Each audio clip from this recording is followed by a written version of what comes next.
Welcome to In Focus with Eden Lane.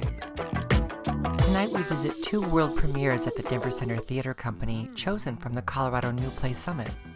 Later we'll learn about the two things you don't talk about at dinner from the playwright Lisa Loomer. We'll also visit with the playwright of The Whale, Samuel D. Hunter, and the director Hal Brooks. But we begin with its star.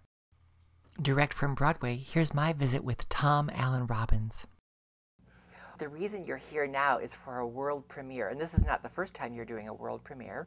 That's Some true. of our viewers will know you most from The Lion King. That's right. I originated the role of Pumbaa in the Broadway production of The Lion King, and I then proceeded to play it for 13 years. I did. 13 years. Yes, you look astonished. Well, yes. Yes. I have a daughter, and it was a job that allowed me to stay home for all those years she was growing up, and I just decided to stay. And So you did it on Broadway the whole time? You didn't go to Las Vegas or on a tour? No, I didn't go anywhere else. Oh my. I would just get on the subway every night and go down to the theater and strap on my puppet. The role that you're here for couldn't be any more different than working in a Disney production. The role that I'm playing here is different than anything I think anyone could ever do. I'm playing a 600-pound man, which involves a large, very heavy fat suit, which is actually brilliantly constructed by the people here at the Denver Center. And it's done in individual sections rather than just one big rubber. Yes, Kevin, who designed it, and Louise, who's been building it, did a lot of research, studying how people who have that sized body, how their bodies tend to be shaped. Mm-hmm.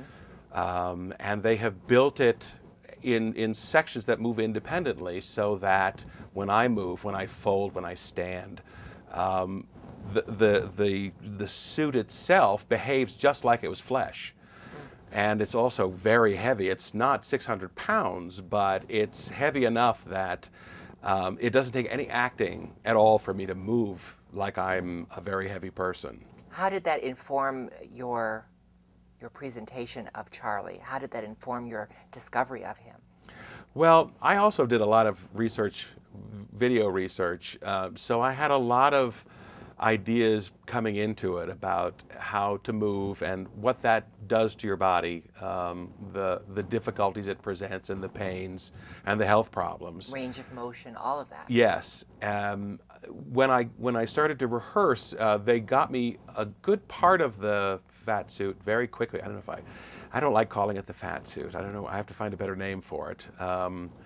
Anyway, having the weight of that and having my movements inhibited by it was really helpful.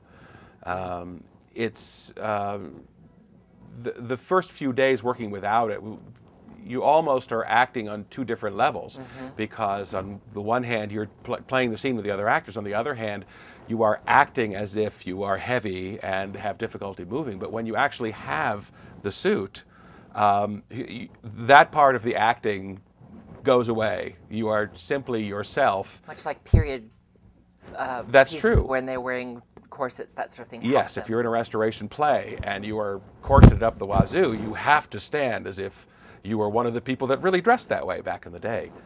So your whole center of gravity must be completely off. Men have their center of gravity so high. Yes. And you can see a from good these pictures. A good deal of the weight is below the waist. The thighs are enormous, and the front of the stomach, which hangs down, is, just that part is probably 50 pounds or more. As interesting as the physicality is of this role, there's so much more. Tell me about Charlie. Tell me about The Whale. Well, Charlie lived with a man who basically killed himself by starving himself to death. And Charlie, in his grief, is now basically eating himself to death. He left his wife and daughter when his daughter was very young and has not seen her since. And now that his health is failing, he wants to reconnect with her. So the play is, to me, actually a story of reconciliation between a father and a daughter. And of course, that's coupled with someone who's struggling with all that grief and also the physical ramifications of trying to eat himself to death. This is a very sort of serious, difficult piece, but there's a lot of wicked, wicked humor in it as well. It's surprisingly funny. Not necessarily my character, but the characters around me have some scenes that I think are absolutely hilarious, which is wonderful when you have a play that is filled with very strong emotions, but is also howlingly funny. It's rare. I can't think of very many other plays that fall into that category. We learn more about The Whale from the playwright Samuel D. Hunter and the director of this production, Hal Brooks. Welcome back to Colorado, Samuel. Thanks very much. Is this your first visit to Colorado? I've been to Colorado before. Yeah? Yeah, I have some friends who live in Boulder. Well, welcome back. Thank you. I'm delighted that my prediction was correct, that your play, The Whale, was one of those selected for a full-on production. So am I. In this year's season. And you've done some other work away from the Denver Center Theater Company on this piece since we last visited you. I have, yeah. I took it to a place called the Icicle Creek Theater Festival. Well, it's in Central Washington. There's also a reading in Seattle. And I did some work on the play. Really, that was all about kind of thinking about the play spatially, because so much of this play is about, you know, this sedentary main character. And so I was We thinking were all in about, one room. Yeah, and it's also this unit, it's very much a unit set play. And then there was actually a lot of work that went on in the room, too. And I mean, even, you know, we did a little trimming here and there yesterday. Where did you begin the work when you first got to the Denver Center Theater Company for this production? How did you crack open that script? Well, we actually, Sam and I had a chance to develop it together about 1.5 years ago at a place called Playpen in Philadelphia, which develops new plays. Which was before we saw it. Before we saw it here. And so, you know, we had that advantage of already having a kind of common language to start from. I think, you know, casting was really a large part of it, a large part of it. You had to find the right guy. He's a punster, this guy. Yeah, the rehearsal room has been full of that. We had to find the right guy, and you know, it would be unusual to hire a morbidly obese person. That would be a very unusual thing to do. Obviously, we wanted to find a guy who was a robust fella, but we went with the best actor who has all the qualities that Charlie has, and Tom is just so wonderful at filling that suit that he has to wear. Obviously, he's wearing a fat suit, which is probably a politically incorrect way of calling this suit. Yeah, he said he didn't want to call it that either, but he didn't have another name for it. Yeah. Yeah. Well, it's a morbidly obese outfit for him, and Kevin did a wonderful job designing it. They flew Tom out early just to get the pieces started, and you know what we're doing is we're literally nipping and tucking at it, so so it looks real, so that you don't, when you're watching it, have a sense of, well, you know, he looked pretty good. I want everybody to go in there and just believe that he is that guy. Because the mechanics of that theatrical trickery isn't the point of any of this work that you're doing. Exactly right. So we need to accept it and get past it right away. Yeah, I mean, I think the play is largely about getting past that. It's getting past what we assume a person is. And Charlie does that with his daughter. Everyone else thinks that she's referred to as evil, but he has this kernel of hope and faith in her and in her abilities. Similarly, when she sees him, she's very cruel to him. And the hope is that she can get past what he looks like and that they can meet in the middle. And that's kind of what the play wants to be about. It also has a lot of wicked, wicked humor in this play. Or at least it did when I saw the reading. Did it survive? It still does. Did it survive? Yeah. Yeah, I mean, and the actors are so good at it too. We were talking about that last night. The kid who's playing the Mormon missionary. The character's a kid. Corey is an adult, but I mean, he's just so nuanced. Yeah. You can watch the gears switching, and it's not an easy thing what he's doing, playing this very naive fella who shows up. But you can watch him at work, and it's just so his choices are all just so great. You know, he's able to present himself as naive, and this Mormon fella. And he does it so well. I mean, everybody does. The whole cast does. That character serves a critical purpose in this story, but why did you choose it as a Mormon character instead of a Jehovah's Witness or any other kind of... Right. What made you choose it as a Mormon? Well, I mean, I frequently write about religion. I mean, I went to, for a while, I went to a fundamentalist Christian high school in Idaho when I was growing up, and so it's something that I feel, I mean, religion and Christianity especially is something I feel very close to, and something I frequently return to in my writing. I've never written about Mormonism, which is strange because I grew up in Idaho, and Idaho is, you know, has a very big Mormon population. There was just something about this play where it felt like the play feels so American in a way, so sort of deeply American. I mean, it's set in this sort of like, you know, drywall, sort of cheaply constructed two-story building that are, you know, reproduced ad infinitum across the country now, and you know, it's so specifically set in Idaho. There's something about Mormonism being this sort of new religion, this American religion, you know, felt really appropriate. And I mean, he has a line in the play where he says, you know, you're so close in time and space to God's revelation. You know, that there's something sort of nicely contrasting, and maybe there's some sort of like cognitive dissonance about, you know, this man who's sort of kind of self-destructing in his apartment, and then this sort of young boy, this lively, you know, alive young boy, you know, comes and offers him, you know, God, you know, sort of on a platter in a way. So it wasn't in reaction to the success of the Book of Mormon or anything like that. I actually wrote it before the Book of Mormon came out. It was funny when it came out. I want to make sure to bring that up so that no one hears this and thinks, "Oh, I know what that is." Because it's not that. Oh yeah, not at all. Yeah.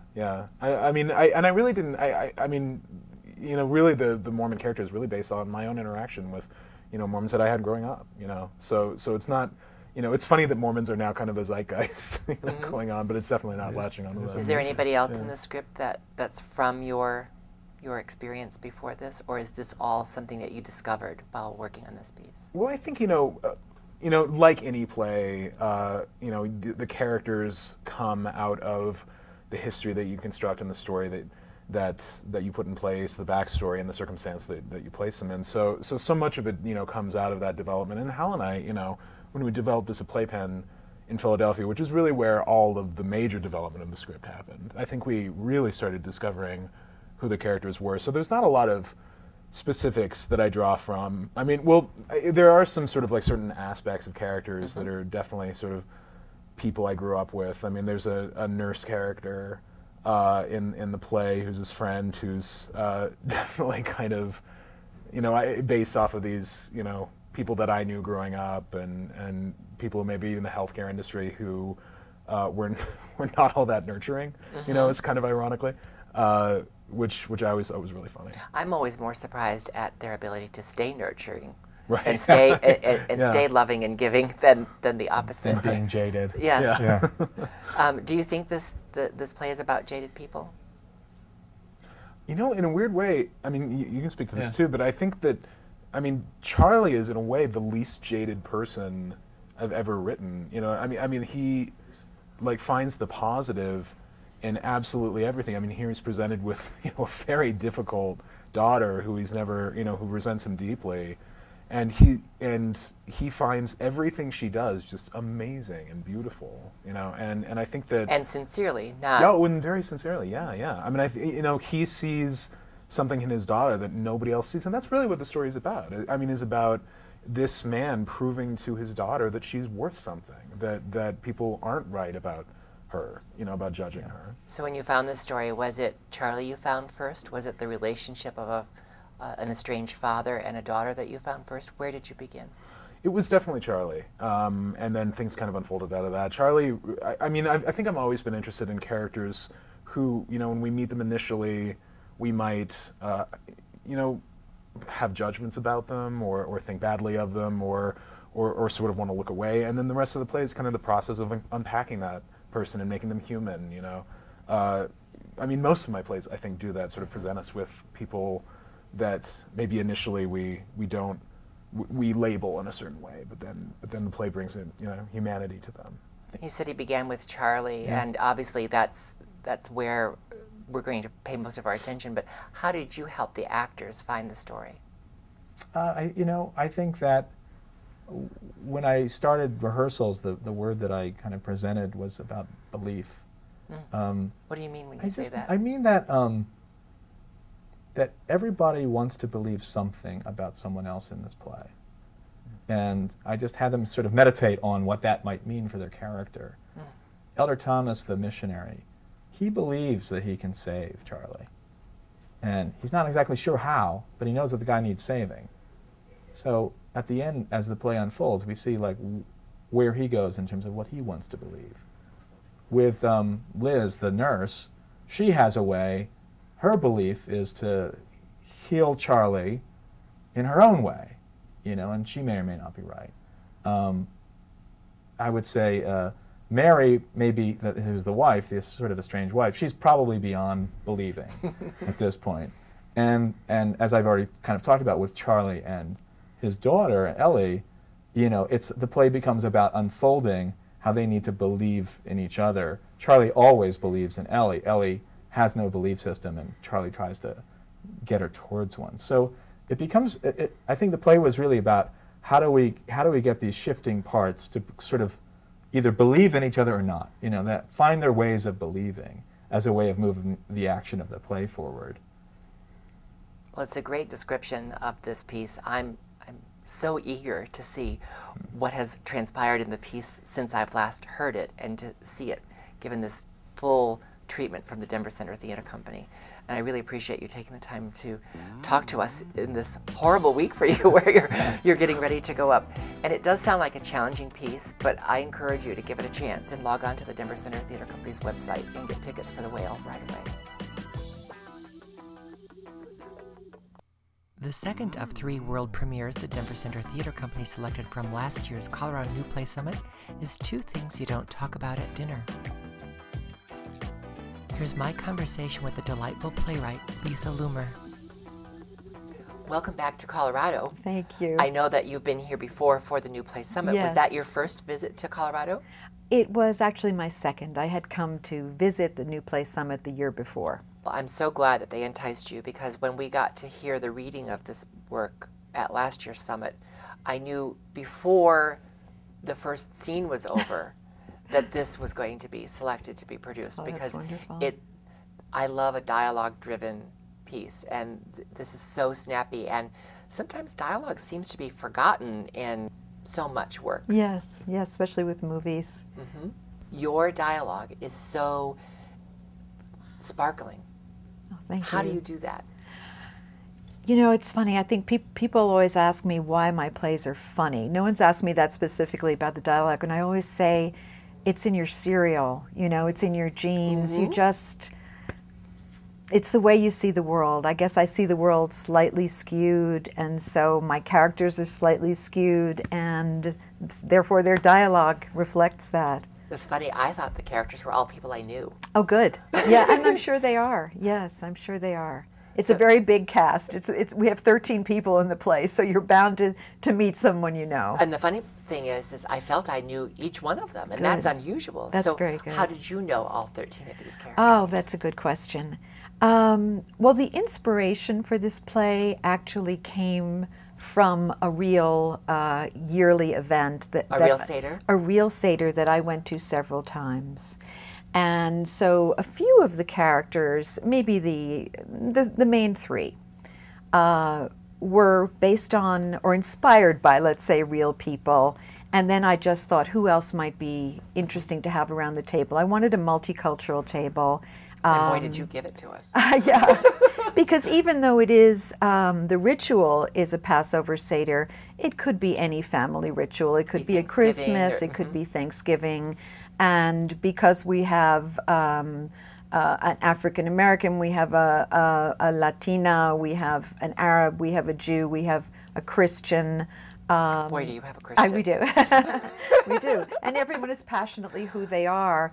I wanted it to reflect America more than just one specific part. And I do want people to feel when they come that their opinions are represented, as well as the fact that they're going to encounter new ones. Even though all those characters didn't know each other before the Seder began this night, we do get a sense throughout the evening that they're a family of some kind or another. Yes, yes, they are. And some of them have known each other for years, and others work together. And the interesting thing about this, every cast is different, but we are just blessed with this amazing group of people who are becoming like a family themselves. So I will see them in someone's apartment. They're all sitting there watching a TV show, and then I'll see them around the dinner table. And it's worked very well for us because they have really built a kind of camaraderie, so you really believe that they're old friends once they hit the stage.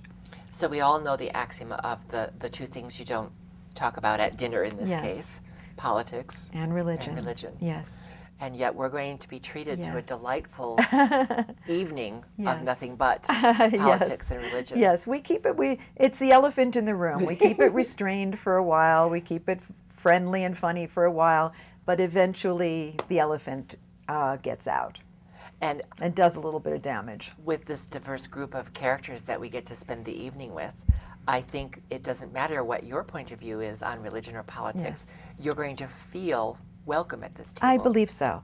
I believe so. I think that there's so many different opinions represented. I don't think anyone's going to sit in the audience and feel left out.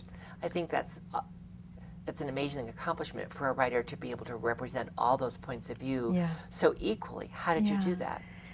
You know, it's a very, very good question, and I think if I look back, a lot of my plays do that, and I think I want to write a play because there are so many voices in my head. I'm often inspired by an issue, and I do recognize, I hear the points of view around me, and sometimes I feel in myself there's a battle of those points of view. And so, but how did you keep your own point of view from being dominant? I guess by really believing in the rightness and the personal passion of everyone equally. You liked every one of those people. I do, and I really have great understanding and compassion for why they feel what they feel. And if anything, this is a play that says, that invites us to listen to other stories, to listen to other points of view. And I feel that, I mean, you can hear that on a Sunday talk show, you can hear different points of view, but when it comes to religion and politics these days, people are so incredibly personally invested that those politics and the viewpoints often destroy familial relationships, they often destroy friendships, and I think there's not a moment in the play where you don't understand how personally invested, how emotionally invested a character is in whatever their point of view is. It would be very easy to describe this piece as a comedy, but I think that would be doing it a disservice in that it is funny. Yeah. There's a lot of funny things happening, and it will be a fun evening at the theater. Yes. But there's more to it than the average comedy, so how do you describe it?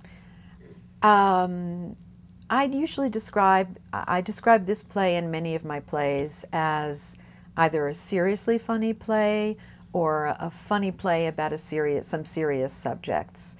I don't like to call it a comedy, although I understand. Oh, I'm so glad you said that, because once I said that, I risked offending you. No, not at all, not at all. I understand that why theaters often bill my work as comedies, and I don't, no one has ever come up to me and said, well, they said it was a comedy. Comedy is natural to me, and it's a strategy, and I believe in comedy, and I love comedy.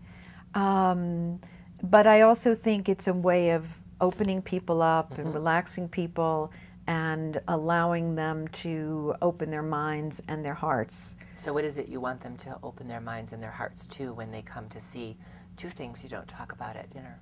Other points of view, other people's stories, other people's tragedies, other people's beliefs, and their own,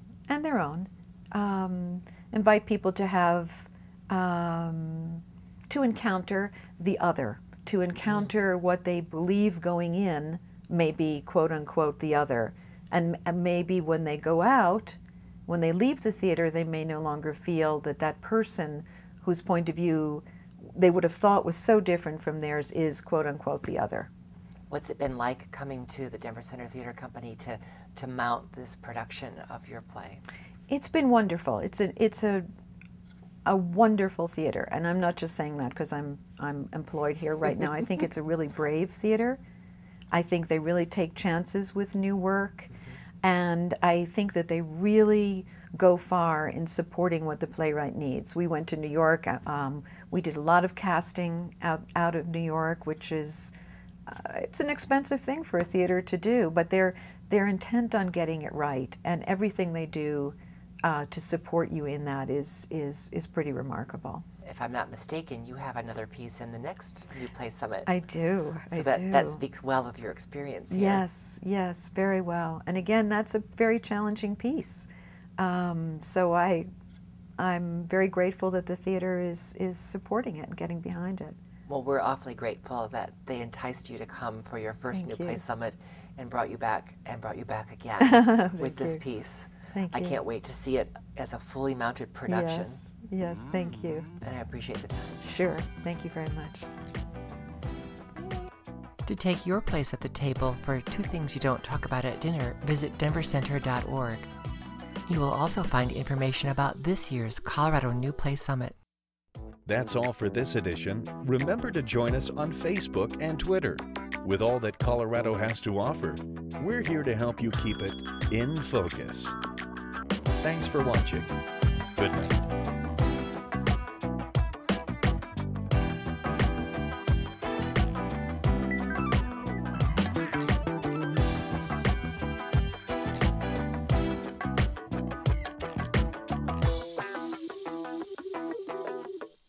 Snugglebug.